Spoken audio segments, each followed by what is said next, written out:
Welcome back to Peer-Guided DBT Lessons, provided by DBT Skills Application, Peers Helping Peers. This week's lesson, marked 3-15 in our Emotion Regulation module, will be examining Part 1 of ABC Please.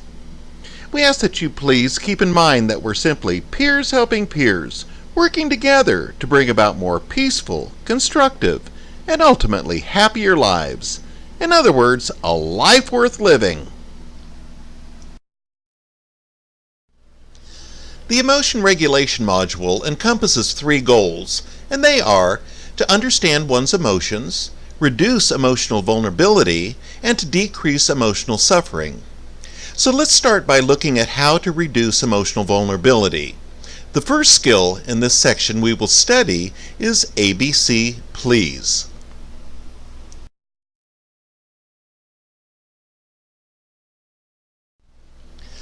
The ABC skills stand for A. Accumulate positive experiences, B. Build mastery, and C. Cope ahead.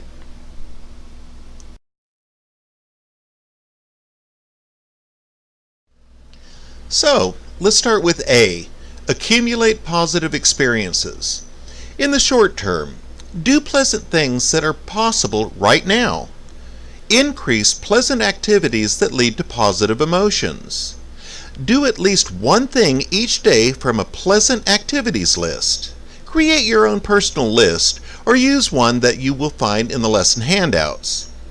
And be mindful of positive experiences. Notice them when they happen. Don't discount. And in the long term, make changes in your life so that positive events will occur more often. That is, keep working at building a life worth living. Work towards goals. Make a list of positive events you want. List small steps towards your goals, even if you need to break it down into super small steps to be able to take the first step. Take the first steps. Pay attention to relationships. Repair old relationships. Create new ones. Work on current relationships. Avoid avoiding, and avoid giving up.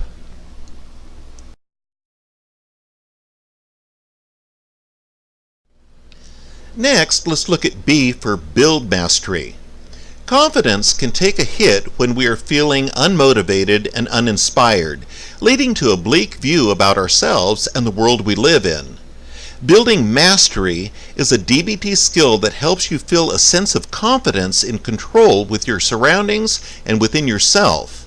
Essentially, it means doing things that make you feel accomplished, whether getting better at something you already feel confident about or learning something new. It's a great DBT skill to use when you want to feel more motivated and confident but just don't know where to start. If you're really struggling with your emotions, starting with smaller things can build up confidence to remind you that you are capable, which then gives you the motivation to move on to larger things. The best way to get things done is to simply begin.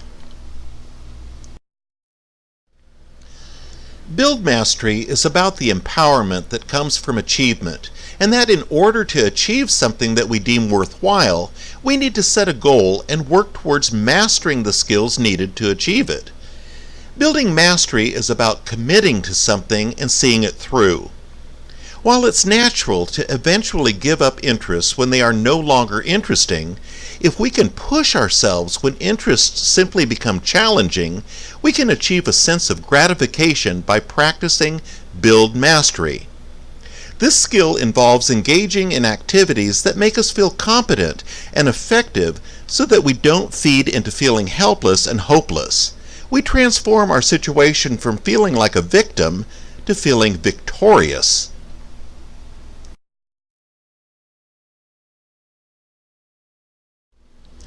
Next is C for cope ahead. This skill is important because when we find ourselves in highly emotional situations, it's easy to get overwhelmed. We may not know how to handle it, or we may naturally turn to our tired and true ways of coping. Our current coping methods we might turn to from habit are frequently negative or destructive. Doing what we can to cope ahead gives us space and time to breathe and find a more effective way to cope and handle the situation. Coping ahead isn't about trying to guess the future. It's about knowing ourselves and the typical ways in which we have been triggered in the past. It's about recognizing and recalling certain situations that have led us to feeling hopeless and helpless, or what has led us to our destructive coping mechanisms. There are patterns to our behaviors and reactions that we can use to our advantage. We can use the patterns from our past to try and cope ahead for when we encounter the same situation again at a later date. It is by no means foolproof, and what may work one time may not work for another time, but there are times when it can help us, and when it does, it can feel like a lifesaver. Think about how you typically handle specific types of stressful situations. What are your typical responses? The key to coping ahead is to actively plan how you will manage a difficult situation.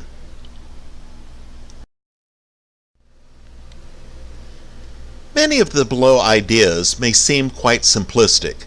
However, they can be very effective in helping us handle situations we know will likely prompt difficult emotions. Here are some tips to cope ahead. Imagine a stressful situation in your mind as vividly as possible. Imagine yourself in the situation, actually living it. Notice the feelings and emotions.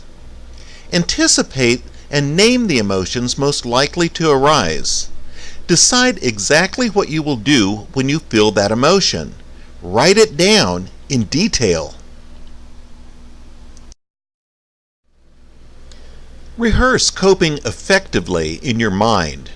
What can you do differently than how you would typically respond?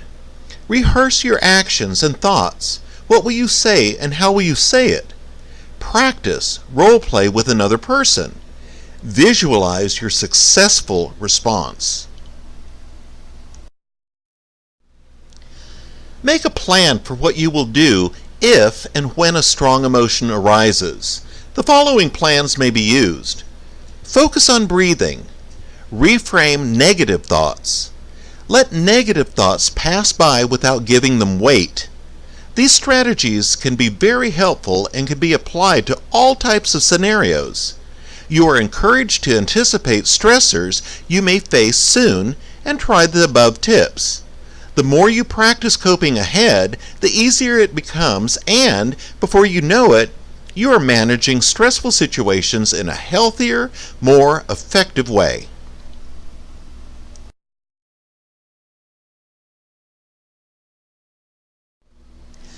Next week in our peer-guided DBT lessons emotion regulation module, we'll be examining please.